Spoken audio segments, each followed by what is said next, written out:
Now, how do we make that your reality? How do we get you on the right track to going down that path? I want to do a session now where we teach you the basics.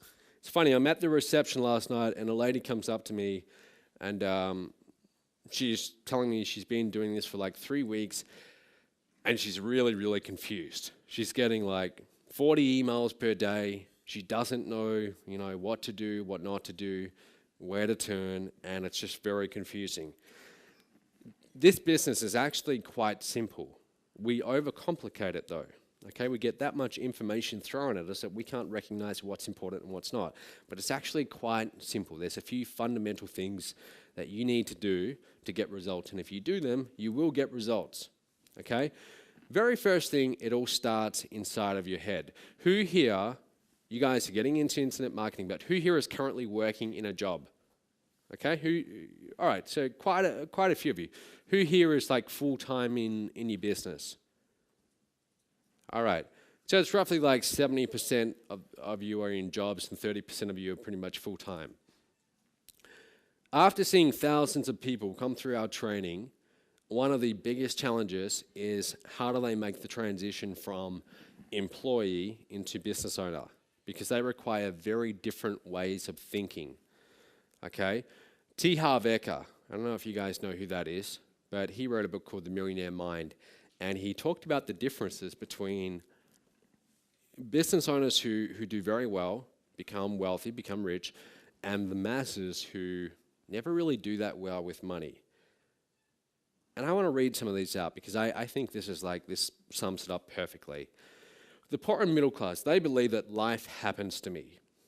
Okay, I can't control what's going on. People who do well financially, they believe I create my life. That is like the most important thing. Whether you believe life happens to you or you are in control and you create your own circumstances. If you believe that the amount of money in your bank account is due to someone else, your job, the economy, you're never going to get wealthy.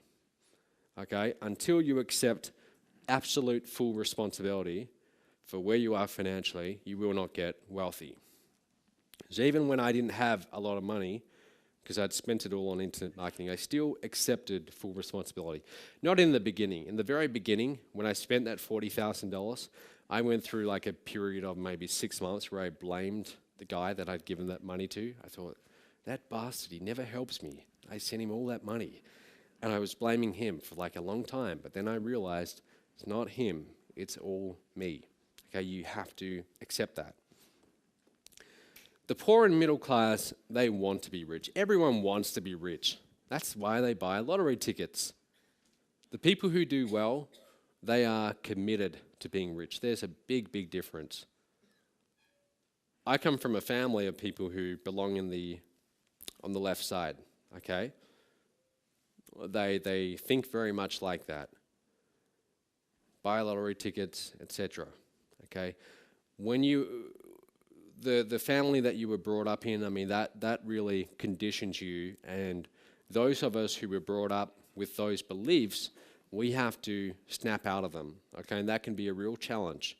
But you have to examine the way that you think, your own thoughts, and look at, am I in the poor and middle class, or am I thinking like someone who's going to do very well? They are poor receivers, okay?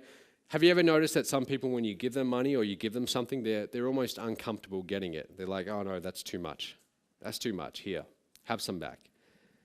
If you want to get wealthy, you've got to get very comfortable with receiving. Okay, you've got to get comfortable with accepting money. So if people want to pay you, you accept it, zero guilt. Okay? But it's worth looking at these two different ways of thinking because this underlays everything. Choosing the right people to learn from. Here's the deal. When you get started in this industry, you know a certain number of things. Okay, there's a little area, a little circle of what you know. So you might know how to send an email. You might know how to set up a lead capture page. But then there's a bigger area, okay? And you're aware of that. You're aware of those things, but you don't really know about them. You've heard of something called CPA marketing, cost per action marketing. You've heard of that. Or you've heard of SEO. search engine optimization, but you wouldn't know how to go and do it.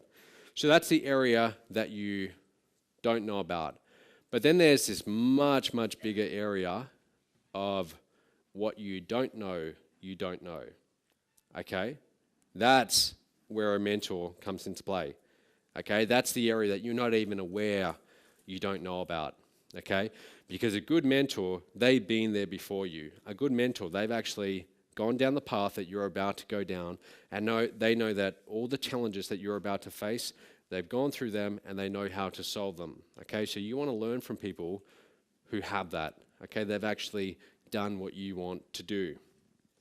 Now, let's begin. All right, so the first bit of cash that I want to give out, I want to ask you a question. And if you get this next thing, if you understand what I'm about to tell you, you fully understand it, then I'll consider, you can consider that whatever you invested to be here is a very, very good investment. If you get just this one lesson, this is the most important lesson in marketing, okay? What is, if we are going to sell online to the masses, what is the one thing that we need before anything else? And before you answer, let me pose this to you a different way. Here's my challenge. I'm going to give you the best copywriters in the world, people who write sales letters, charge over $100,000 to write a single sales letter. They are that good. They are that good. And you have the 5 best in the world at your disposal. On top of that, I'll give you the top 5 phone sales closers. Okay, these people can sell ice to an Eskimo. They are that good on the phone. And you have those 5 people. So you have this team of 10 people at your disposal and pretty much anything else that you want. Yet if you give me just one thing and one thing only, I'm going to outsell you every time. $20. What is it?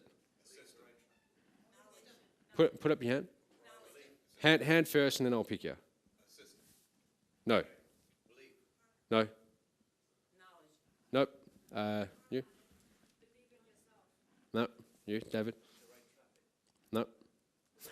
Almost. No, no product. Nope. Nope. No. No, no, no. No. You're getting warmer. Getting warm. Give me one thing and I'll outsell you every time. Does anyone know? What is the one thing? What is the one thing that if I have, I'm going to outsell you every time, whatever you want to have? You can have the copywriters, the phone salespeople. No, I'm looking for, come on, 2 words. I'll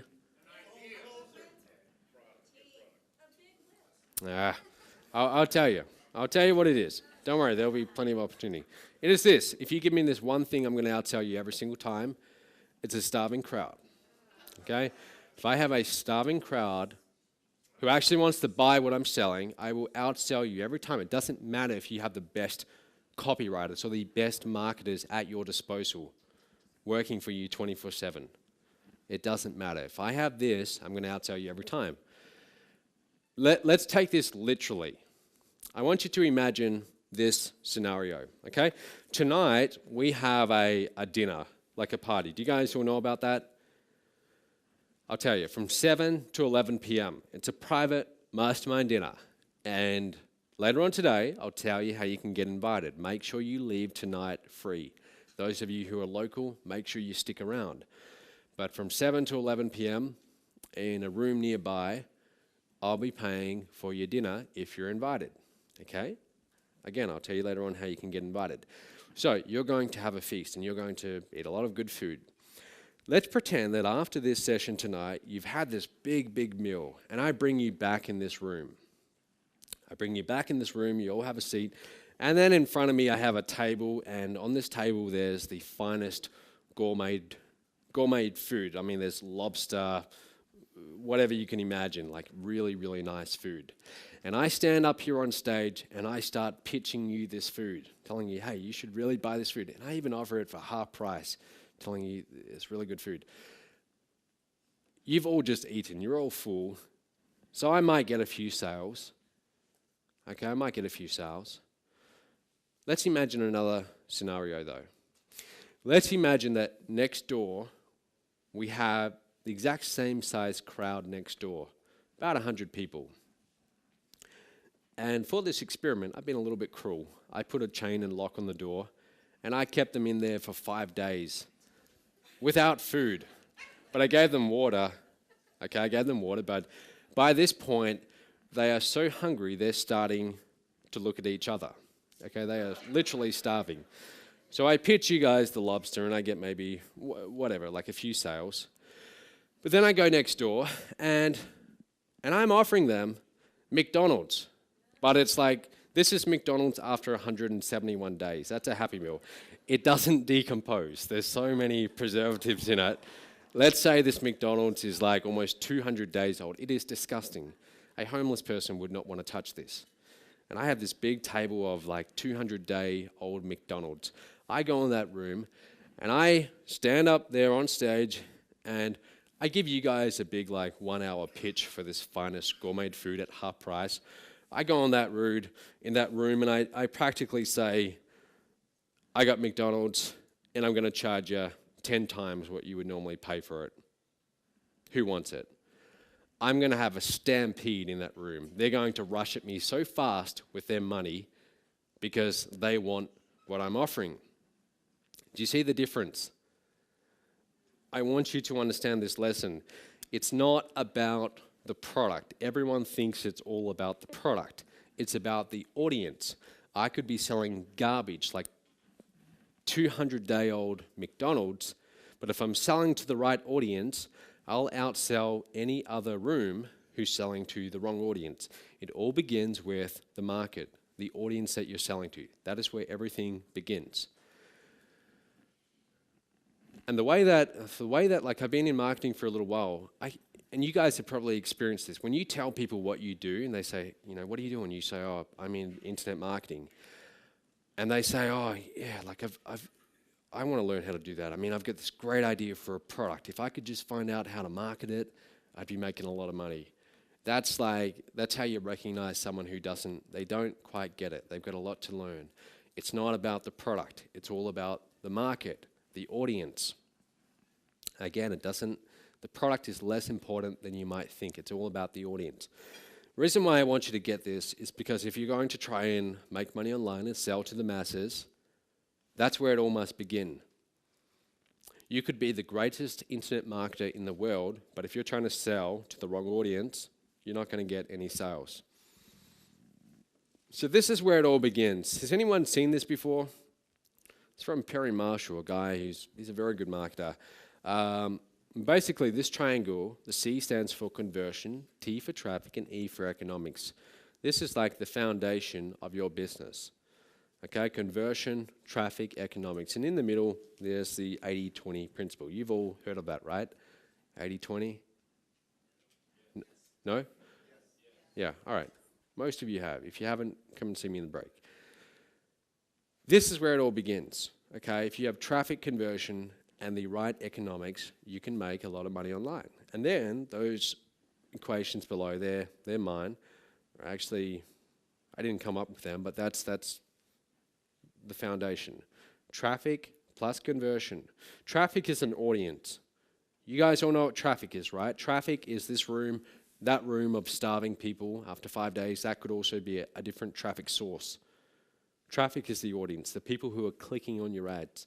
Do not look at clicks as clicks. Look at them as people sitting behind computers all around the world. Thoughts, real lives going on in their minds. Okay, traffic plus conversions equals sales. Now, as long as our sales, our gross revenue, is greater than our expenses, what we pay to get that traffic, we're making money, we're profitable. So to get you guys here in this room costs money, right? To get those people in that room costs money. All traffic costs money. There's always a cost for traffic. But as long as what's coming in is greater than what's going out, you're making money. Okay? I know these are very basic things, but this really is this business. This is what it all boils down to. It all comes down to this. Traffic is really just eyeballs. It's getting people looking at your offer online. seeing your offer. That's all it is. They click your ad, they go to your lead capture page, they see your offer.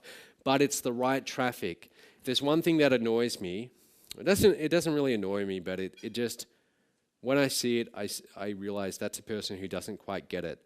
Let's say you're on Facebook. Do you ever see people kind of bragging about how they get leads for like 15 cents or 20 cents? They talk about how they get free leads or free clicks. Have you ever seen that before?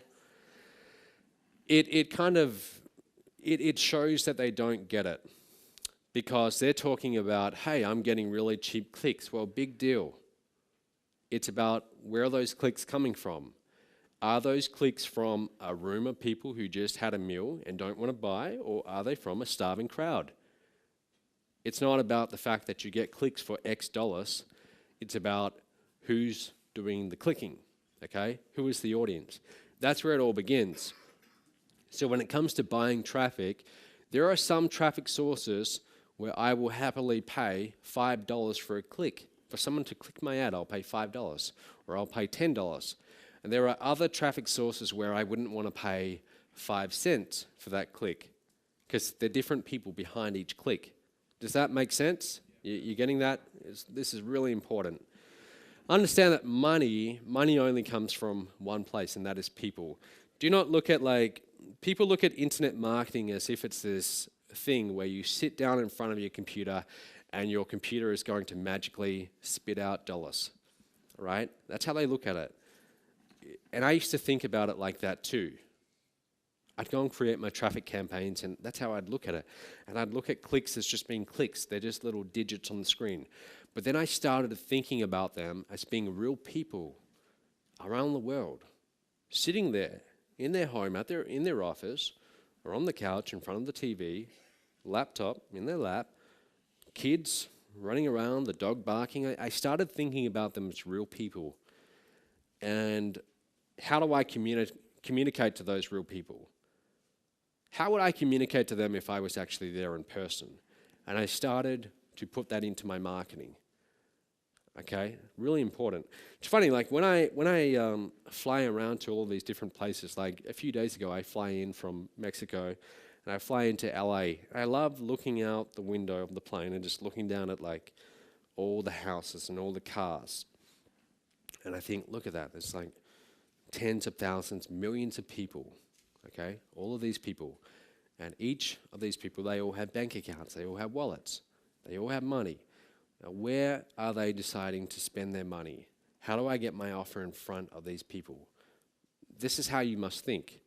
Okay, money doesn't just come out of the computer, money is coming from these people. So when you communicate through your marketing, you must communicate as if you're communicating to a real person. It's really important. So traffic, I'm not going to go into too much detail about traffic, and I'll tell you why. Later on, you're going to be hearing from John Chow, you're going to hear a little bit from Terry Lamb, you're going to hear from Marlon Sanders tomorrow. Marlon's the guy who's been doing this since I was about 9 years old. And they're going to be talking about list building, okay? So they're going to tell you everything you need to know about how to get leads.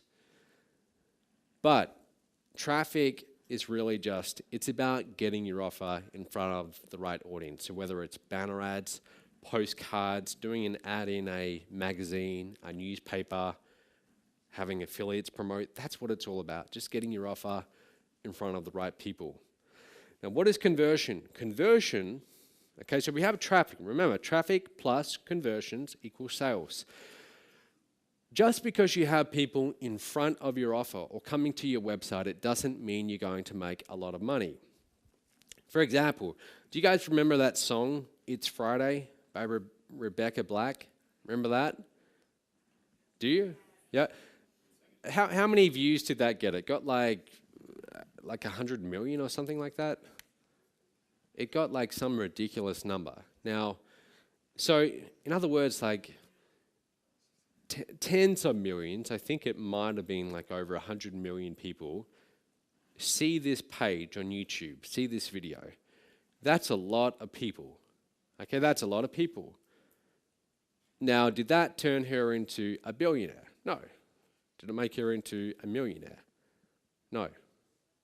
Maybe made her a little bit of money, but my point is just because you have a lot of traffic, it doesn't necessarily mean that you're going to make a lot of money. Don't look at traffic as being the answer, because if you don't have the right conversion model, you can have all the traffic in the world. You can have a few 100 million people around the world in front of their computers looking at your website, but it's not going to turn into money, okay? Conversion is that thing that separates a profitable business from one that's not. Conversion is the ability for you to put an offer on your website that persuades someone to pull out their wallet, take out their credit card, and send you some digital money, okay? And if you can master this one skill, you can have people from all over the planet sending you money. It's a cool thing. But that's what conversion is. So that's the second thing we need. Now the third thing, economics. Here's the deal. At one point in my life, and this was actually fairly recently, I'd been looking at my bank account and I'd been building up this cash balance. And I was I'd been watching it from like late 2011 when I first started getting like decent results. And all the money that was going in the merchant account, I just left it all in there. I did not touch it. I didn't go and spend it on cars or houses or anything. I just let it all accumulate. The only time I took money out of that account was for business expenses. And I watched it grow from 50,000 to 100,000 and above and beyond. And I remember it got to about $980,000 just sitting there. And I'm watching it and I'm thinking, can I get this to $1 million? Finally, it gets to $1 million. Okay? And I think, great. And I take a screenshot of it and I think, awesome. Finally, I reached that target. And then what happens, over the next maybe 4-5 months, we're doing several $100,000 per month in revenue. 4 or 5 months later, I go back into that bank account, and I'd kind of been watching it, but I was so focused on gross, on how much we're making per month in revenue, and I wasn't focusing on net, what's actually going into our bank, how much cash do we have on hand.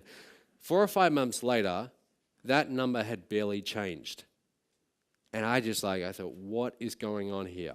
All of this money is coming in, but it's all going out just as fast. This is insane. This is stupid, okay? And here's why.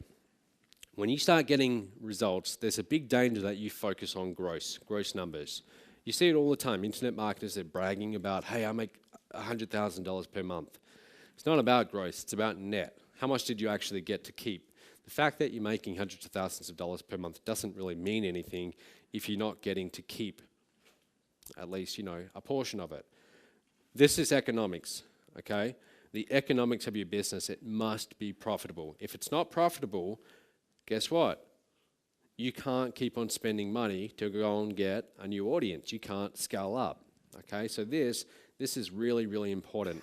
Who here have you guys done a traffic campaign before? You've spent money on traffic before? Who's spent money on traffic? Most of you, right? And I'm sure you've had the experience of you spent like $100, $200, and you got nothing back, right? Now, how long can you keep on doing that for? Not very long, okay? More money is going out than is coming in. That's the economics. That's the part you have to fix. Now, on the other hand, what if you spend $100 and you get back $200? How long can you keep on doing that for? Forever. That's exactly what I did. When people ask me, what did you do to scale so quickly? That's what I did. That's all I did. I had my first $5,000 and $15,000 a month. Rather than go and spend that money, I chose to put most of it back into the business to get more leads, more traffic. And I took that from 15 to 45 to 81K and so on. I just kept on putting it back into the business. It wasn't that hard. It's not something that all of you couldn't do. Provided you had the right business model, so long as you can figure out, how do I put $1 in and get $2 back, then you can do that. But that all begins with the conversion, okay, the business model. We're going to talk about that a little bit later on. Now, most of you, if you are getting started, here's what you need to understand. In the very beginning, cash is where you need to be focusing on, okay? You need to be bringing in cash. Why? You've got all of these expenses. You've got money going out on traffic. You start hiring people. You need cash on hand. My first few years in this business, I was constantly on the edge of having no money in the bank. I'd get like $500, $1,000, and then it would drain away, and I'd watch it dwindle down, and I'd have to wait for the next payment to come in, okay? But you need to be focusing on that, okay? Building up your cash reserves. Some of this, does this sound like general knowledge? Maybe it does, but this is really what started getting me results. Okay, late 2011. I start making money and I start to think to myself, all right, I'm going to keep this cash on hand for the business. Okay, and that became my focus. How do I grow this? How do I build this up? Most of the money that you will make in this business is not from new customers, okay? It's from repeat buyers. This was like, again, this is one of these epiphanies that I had. I realized that, hey, I can go and get new traffic and get new customers, but what is far, far easier is if I go to my existing customers and I sell them more products. I find additional ways to help them. Because by this point, now they trust me, now they know me, they've done one transaction with me that went well. Now we have that relationship, and now they're okay. It's much easier with getting that second sale than it is the first. The most expensive sale you will ever make is the first one, okay? This is what I do really well in my business. We get a customer, we don't just think, okay, now it's time to move on. We find additional ways to help them. So right now, we have customers in our database who are approaching about $100,000 spent with us, with my company. Think about that. How many of those would you need to start making $1 million per year? Not that many, right? So if you can find a way to help people at that level and keep on making repeat offers where they want to spend more and more with you, that's where your focus needs to be. A lot of people in internet marketing, they're so focused on going and getting new customers rather than maximizing their existing customer value. We're going to talk about that a little bit after the break, okay? For example, and here's the deal. When you're looking for a market, and I'll talk about that in just a moment, a good market to go after is one where as you serve them, as you sell them your product, and that product helps them, their purchasing power goes up. Where's David? David Fellini. Yeah, David. So about 5 weeks ago, David came to Fiji, and David invested, he's a platinum member. Okay, platinum is the highest level in MOB. David invested in my apprentice program. It's $50,000. It's a 1-year one-on-one coaching program with me.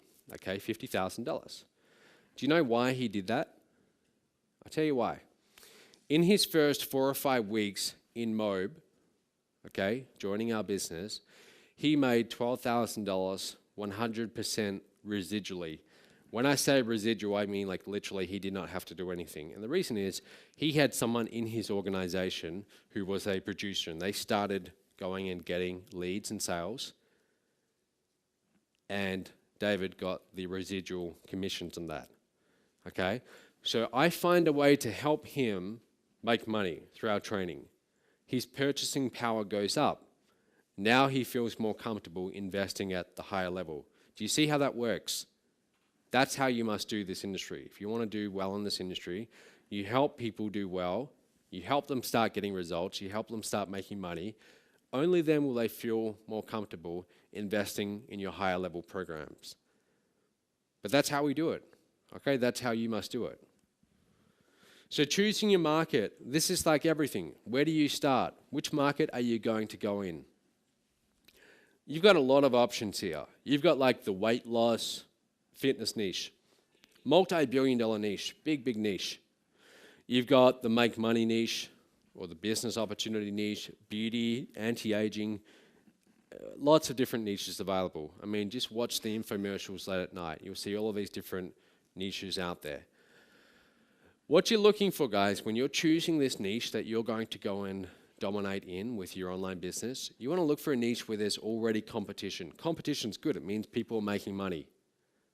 Okay? You want to look for competition. Don't shy away from competition. Part of the reason why I chose the internet marketing niche, there is a lot of competition, yes, and I look at that as a plus, but also, when you are choosing a niche, it really, really, really helps if you understand your target market. Okay, if you understand what they're going through. Most of you right now, you are going through this right now, this whole internet marketing journey. You're trying to learn how to do internet marketing. You're going to seminars, you're buying products, you're sitting there at your computer each day. Some of you are getting results, some of you aren't, but you're going through the ups and downs.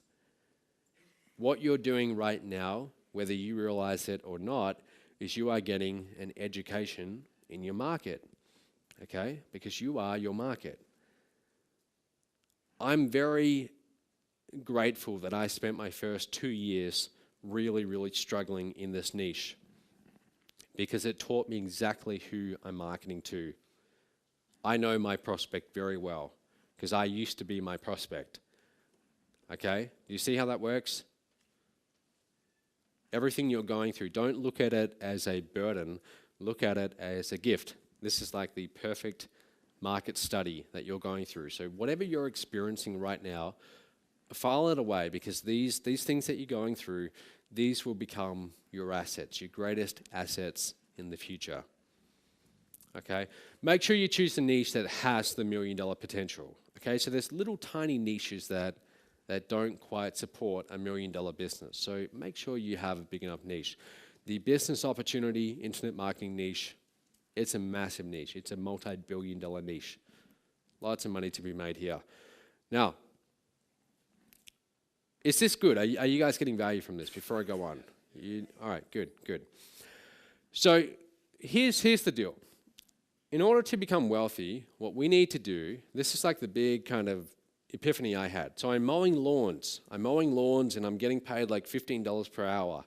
And I'd go and do my little job and I'm picking weeds, doing whatever they wanted me to do, like picking up like dog shit, stuff like that. That's what I'd have to do. It wasn't the greatest job. And I was doing that for like 3 years, trading my time for money.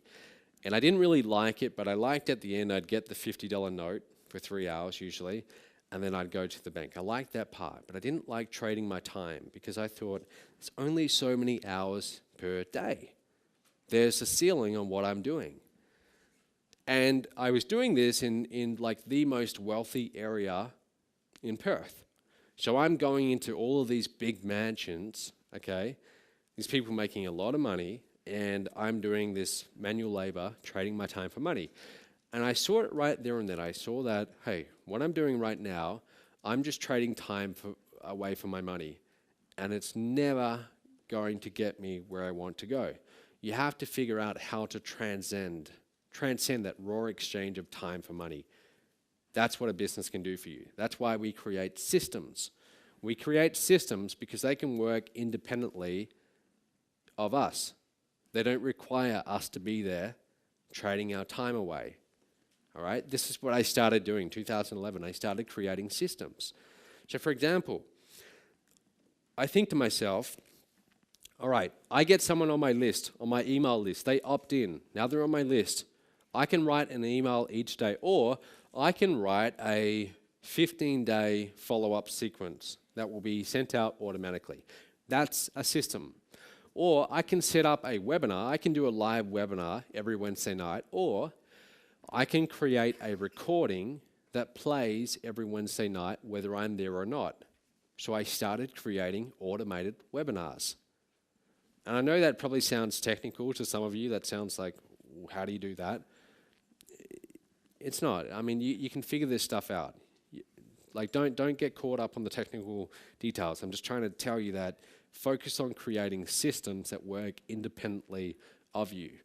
Then what I started doing, at that point, I'm doing all the phone sales in my business. I started to think, well, this is great. I'm making okay money, but I'm working 14-hour days. How do I bring other people on board who can make calls for me and sell to my leads for me in exchange for a commission? And I start doing that. So now we have a phone team selling to our leads without me having to be there. That's a system. Do you see the difference? A system versus a job, okay? You become wealthy through creating systems. Next thing you need, when it comes to clicks, to getting traffic, you've got two choices.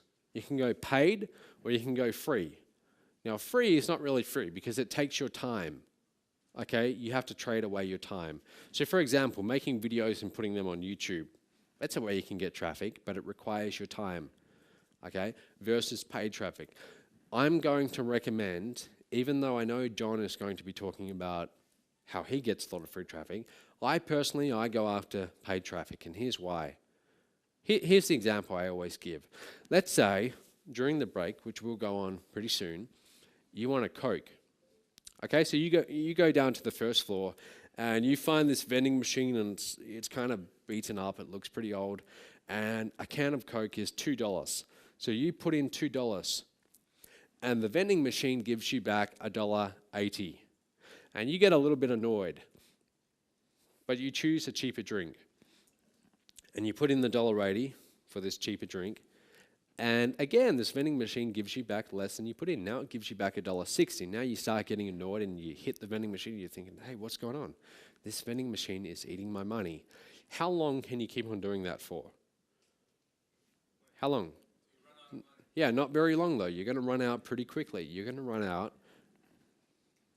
within a few minutes.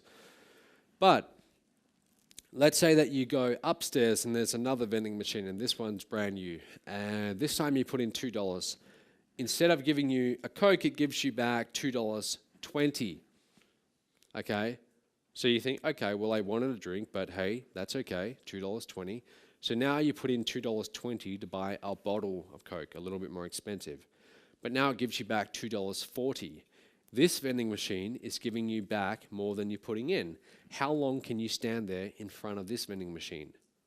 Forever. And you would, right? You would keep on putting money into it over and over and over again. If you can create a system online, which we will be talking about later on today, where it's able to take $1 and turn it into $1.20, and $1.20 and turn that into $1.40, and so on and so forth, that's how you scale up. That's how I did it. Okay, it started off, again, a few $1,000s a month, and I kept on reinvesting that money, putting it back into the vending machine. That's the whole goal of this. That's why I like paid traffic. Your list. So guys, you need to build an audience in this industry. Dan Kennedy calls it your herd. Okay, your herd. And he doesn't mean that in a derogatory way, but it's like you build your own herd, a group of followers. Okay, a group of people who you influence. Okay, that's what your list does. Who here has a list, an email list? Or you've started to build one, even if you only have a few leads? That's great. Okay, so starting to build your own list, very important. I started building mine in 2008, got my very first leads. I remember getting my very first lead from Google AdWords. I was right on the tail end of when that was still possible. And then getting to 100 leads, and that was like a big moment in history for me. I thought, wow, 100 leads. But it all starts there. Wherever you are right now, start building that list and email them every single day. Email them every single day, okay? And some people think, well, isn't that too much? Trust me, just do it every single day, okay? Make offers to them. Sell to them, but do it in a way where it's entertaining, where it's interesting, where they enjoy getting your emails. Keep it lively. You've got to have personality in your marketing. And the good news is you don't have to have a good personality. Okay, you don't. You need to, what you're really trying to do, the best marketers, polarize their audience. The best marketers will piss off a lot of people, like 95% of the people, but there will be 5% who love them, okay? Who will travel around the world to just be with them. That's what you want to do, okay? You want to polarize your audience. You're going to be hearing from Terry Lamb after lunch. Now, if you're on Terry's list, his emails are pretty edgy, okay? And he does that. Who here is here because of Terry? Yeah. So you guys get his emails, right? And they're pretty, like, they can be pretty. I'm on his list too. That's good. That's good marketing. All right. He's saying, look, you need to be at the Home Business Summit. If you're not here, get off my list. Like, it's kind of like that kind of attitude. And it works, right? It's obviously working for him. That's what you want to do. I'm not saying that you need to be rude to your list or anything like that, but I'm saying don't be in the middle. Be one of the extremes, okay? You're not trying to appeal to everyone. If you try and appeal to everyone, you will go broke, okay? What you're trying to do is you're trying to appeal to maybe a small portion of that audience, okay? And they're really going to resonate with your message. Those are the people who are going to buy from you. Personal time management and focus, okay? This is what separates someone who does well from someone who doesn't in this industry. All of you are going to get the exact same knowledge over this weekend. Now you can go home, and you will go home, and you'll start perhaps implementing. I hope you implement. Yet there will be people in this room who become much more successful than others. Why? Is it because of intelligence? Maybe to some degree, but not as much as you might think. It's going to be more due to their own time management and their own focus. What do they spend their time doing? This is what really changed everything for me. My first 2 years, I spent my time doing all the wrong things. I spent my time constantly responding to other people's marketing. So I'd get like 50 emails a day. I'd be watching the next launch after launch and responding to their marketing. My attention was constantly jumping from ad, click here, click here, click here, and I would do that for hours and hours and hours on end, okay? I'd be very busy, but I wouldn't be productive. I wasn't getting much done. Who can relate to that? Yeah, you can feel that, right? You sit down in front of your computer and you go through that. What you need to do in the very beginning, here's what is essential. That first sale, you need to get that as fast as you can. Okay, you need to get that sale as soon as you can. Here's why. Number one, for the cash, obviously the resources, you need resources to build your business. But number two, it's psychological. What happens is, if you go too long without getting results in this industry, you start to doubt yourself. And that's what I did. You start to doubt yourself and you start to accept that this is just the natural state of affairs. I'm never going to figure this out, okay? And it's dangerous, okay? It's dangerous. When you get that first sale, though, and you see, hey, this is actually real, this actually works, it will snap you out of that. That's why it's so important that everything you do when you get home, your primary goal is, I'm not going to try and make $1 million. I'm just going to try and get my first sale. I'm going to promote this product as an affiliate, and I'm just going to try and get one sale. That's all you focus on. Just focus on that one thing. Focus on making that very first sale. That's it. So what you should and shouldn't be doing. Here's the difference between someone who does well in this industry and someone who doesn't. It's where you're spending your time, okay? So if you spend your time doing activities that actually bring in revenue into your business, you're going to do well. For example, writing an email to your list and promoting a product. That's going to bring in the revenue, okay? That's going to get you sales if you do it enough and you do it to the right audience. Putting on a webinar, okay? Some of you haven't done a webinar before. For some of you, you're thinking, what's a webinar? And it might think like a long way off, okay? But you've got to be challenging yourself, okay? For me, at one point, doing a webinar was a big, scary thing too, okay? But you doing a webinar and getting people on a webinar and selling to them and telling them, you should get this program, that's a revenue-producing activity. That is time well spent.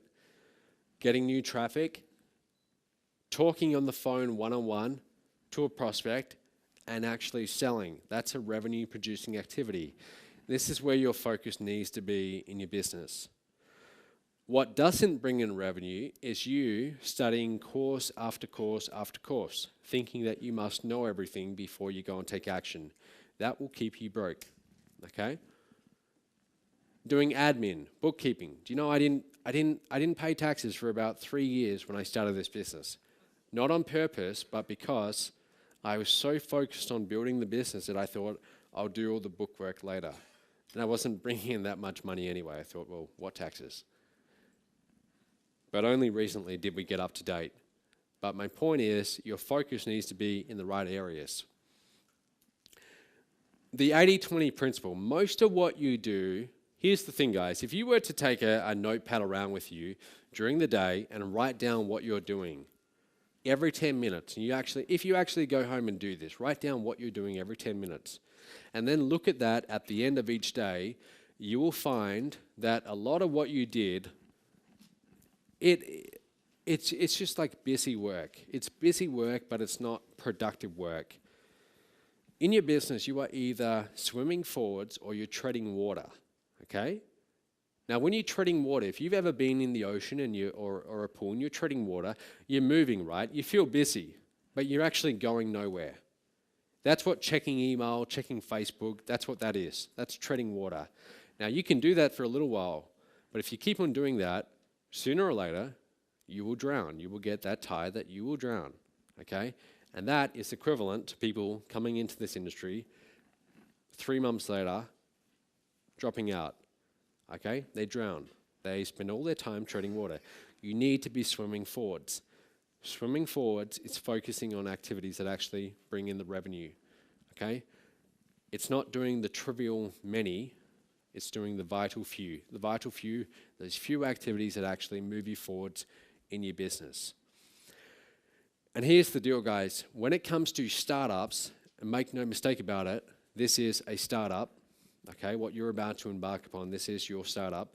It's going to be very, very messy. It's going to be very messy. And this is what like people don't get. When I like started getting results in 2011, I asked you before, you all know Jonathan Budd, right? I had promoted for Jonathan, and we started to become friends, okay? And he had made millions of dollars, and here I was, I'd only just started getting half-decent results. And I started working with him to help him in his own business and doing my business on the side. So I saw the inside of his business. This is a guy who was doing millions of dollars. And I saw that it was chaos. It was very, very messy. And that was like an eye-opening moment. I saw, wow, this is what it's like. This is what success looks like. I've been afraid of this for so long. I've been thinking that I need to get everything, I need to know everything before I go and execute. But when I saw what he was doing, I saw this is just a guy who just executes, and he makes a ton of mistakes along the way, but he's just constantly in action mode. And I started applying that to my own business. And those people who are in my business today or working behind the scenes, and there's a few of you here, you will attest to this. You will know it's very, very messy. So what you see, you know, when you get the emails and so on, it might look like it's fairly organized, but behind the scenes, it's very messy. You have to get used to that. Don't be afraid of that. Don't be afraid of it being messy. Accept it. That's just how it's going to be. If you want to get to $1 million in this industry, it's going to be messy. You're going to make a lot of mistakes along the way. I love this little line. As entrepreneurs, we're like literally building the plane as we fly it. That's how it feels at times. Okay? We're just like moments away from crashing. And you've got to embrace that. I'm not saying you need to be reckless, but that feeling of not having all the answers, embrace it, okay? When you embrace it, that's when you start getting momentum in your business. That's when you start moving forwards. At each stage that you go through as you build this up, and I can see a few of you, I know we're going to take a break in about 5 minutes, guys. At each stage as you build this up, it's different, okay? In the very beginning, when you're getting to your first like $10,000 a month, $50,000 a month, it's going to be chaos, okay? It's going to be chaos. It's going to be very messy. Don't be afraid of that.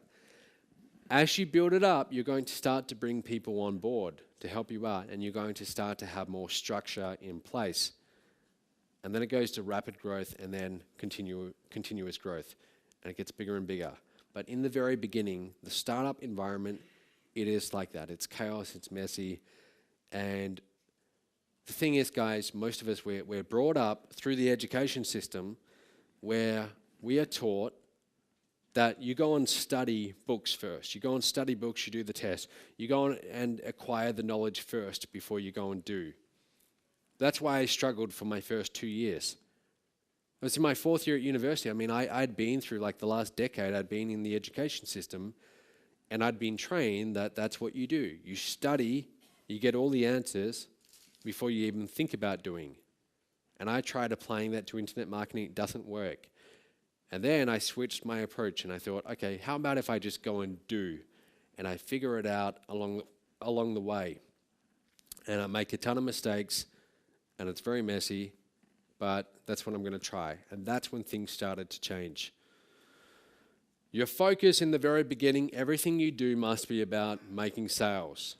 And I know I probably sound like a broken record here just telling you this over and over, but this is truly like, this must permeate everything you do. Everything you do in the beginning must be about, how do I sell more products? Look at people like Richard Branson, for example. I mean, he's always selling. He's always in selling mode. Donald Trump, he's always selling. Like these entrepreneurs, they are always selling. That's what you must learn to do.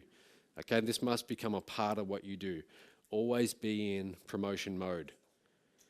Now, a big question I get, and a few people asked me this last night, how much time do you need to put into this? How much time do you need to be dedicating to your business? And my answer is that it really depends. It's possible for you to get to 10,000, 50,000 a month working a few hours per day if you are working on the right things. Okay, it's possible. But if you want to take this to millions and millions and millions of dollars per year, this will require an absolute dedication from you. Okay? And some people look at that and they think, well, I don't want to do that. That looks like a lot of work. And here's the deal. Here's what I learned. If you look at this as work, then you're going to have a hard time getting results. You cannot look at this as work. You must learn to love this. I mean, like for me, doing marketing, it's always on my mind. My business is like always on my mind. It's like one of the most important things in my life. And if you want those kind of results, that's how you must think about your business. You must learn to love it, okay? Richard Branson, I don't think of work as work and play as play. It's all living. Like there's no clear lines. It's not 9 to 5 anymore. When I look at my business, like I'm always in that mode, what's going on in the business, okay? I'm always thinking about it. This is how you must learn to think and relate to your own business. Now, I don't know if you guys are interested in this, but if you are wondering, like, what do you do in a typical day to do the kind of numbers that you're doing? What's your typical day look like? I want to just tell you this. And are you guys interested in this, or do you want me to skip over it? You want to? All right. So this is like the earliest I've been up in about 5 weeks. I woke up at 7 a.m. this morning, and it was very painful. Normally, I wake up at like 11 a.m., and that's when I start my day, because I sleep late. But I wake up, and I go to the office. And I'll talk about that in just a moment. I have an office. It's only 5 minutes away, but I go to the office. First thing I do, I go and get my coffee. I need my coffee, and I sip it all throughout the day. I have to have that coffee. It's like a habit. And the first thing I do, I sit down in front of my computer, and I check my emails. I check my Facebook. This is not what most time management people tell you to do, but that's what I do. And I check my numbers. I want to know what were our sales overnight. Now, you need to do that too. You need to be checking your numbers. You might think, well, what if I don't have any numbers to check? You need to still start doing it. That's how you're going to train your mind to focus on, are we moving forward? Are we bringing in revenue? Okay? But that's what I do. And I'll talk to the key people on my team. I'll email my list. I'm always thinking about that. The most valuable asset that you have in this business is the relationship with your list. I can't tell you the number of times when I hear people tell me, oh, Matt, I brought some leads from you, okay, and I got like 500, 1,000 leads on my list, and then I ask them, have you been emailing them? And they say, well, not really. And I say, well, how long's it been? And they say, well, it's actually been about 5 weeks. Should I start emailing? And by that point, I'm like, well, that list is pretty much dead. Your list is an organic thing, okay? And the relationship between you and your list it is organic. It's either improving or it's degrading. It's never static. And you must keep it alive. That's why I say you must email your list every day. At least do it at least 4 times, 5 times per week in this niche. Keep it alive, because that relationship, if you don't email them, they'll start to forget who you are. That relationship will be damaged. Okay, that relationship is money. That's everything. Okay, so I'll email my list. That's very important to me. I will create new products, create new offers. That's a revenue producing activity. See, this is something I do these days. I didn't used to do this 4 years ago or 2 years ago because I didn't know any better. I'm not saying that you guys need to go and do this. I'm not saying you need to go and create products. What I am saying, though, is that your priority when you sit down to work each day must be what's going to move the business forwards, what's going to bring in revenue, okay, what's going to move us forwards. Improving our current sales funnels, improving the conversion model, very, very important, okay? Now, around 3 or 4 p.m., I'll go and get lunch, okay? Whatever I do, I go to Subway, whatever, and I eat at my desk, and I'll watch YouTube, but it'll be something about this business, okay? It won't just be, sometimes it is, sometimes it's just time-wasting stuff, but that's what I do. And then at 6:30, then I'll work to 6:30 p.m., I go home, go for my run, have dinner, and then I'm back in the office, and I'll work through to 11 or 12, okay? Most of you probably wouldn't want this life. And people would maybe want the money, but they wouldn't want the life, okay? Here's the thing though, I tell you this because this is what I do. I love what I do. I love internet marketing. I love having this, my daily routine, 7 days a week, even Sundays. This is what I want to do, all right? I love doing the business.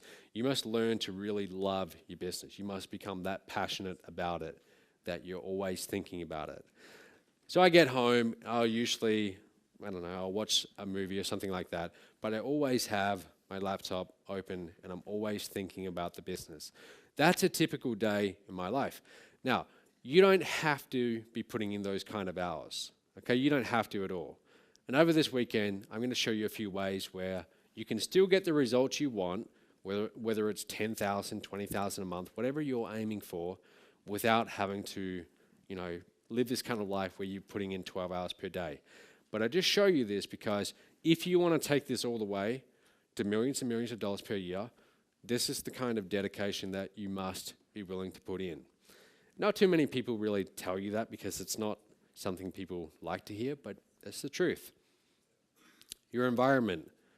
A key turning point for me around that time of late 2011 was when I decided I need to start taking this business a little bit more seriously. I need to get out of my bedroom, because up until that point, I'm working out of my bedroom.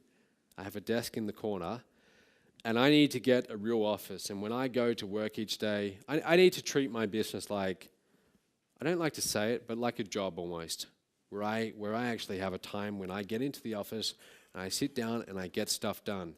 So I rented an office, even when I could barely afford it. And it scared me to sign the lease for 1 year, because this was the time when there wasn't much money coming in. But I knew, hey, something's got to change here. This isn't working. So I go and I rent an office, and that was one of the best decisions I've ever made. I still rent an office. It's 5 minutes away from where I live. I drive to the office every day. It costs me like $1,000 a month extra, okay? $12,000 a year. Maybe that seems like a lot to you, maybe not, but it comes back many times over in ROI, okay? Because it's a better environment. You sit down and now you're ready to produce. When you try and run your online business from your laptop in front of the TV, you're not really working, right? You're you're checking email. That's not really getting stuff done. So the environment that you're producing in has a big impact on what you get done. This other principle, guys, as you're scaling this business, and we're going to have a break in about 2 minutes, but as you're scaling your business, I want you to learn this lesson early on, because no one really told me this, and it's got me into trouble a few times. One is the most dangerous number in business. You don't ever want to become dependent on one thing. For example, if you become dependent on one traffic source and that traffic source dries up, that's dangerous. If you have one merchant account where you're accepting the money and that merchant account gets shut down, as they often do for some reason, there goes your business. A little while ago, our CRM, like where we manage all of our customers, that pretty much got shut down. Hundreds of thousands of dollars that cost me. Okay? So don't ever become dependent on one thing. Always be thinking, what's my backup plan here?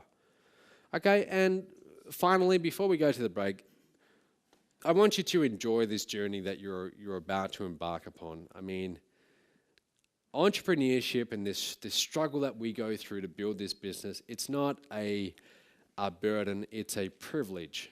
It's a privilege to do what we do. We live in a time, if you look at the history of humankind, we are very lucky to be living at this time with the internet. We can reach people all around the world with our marketing. It's incredible. So we're very lucky, and look at this. This is fun. Look at this journey as something that it's something to enjoy. Don't look at this as a struggle.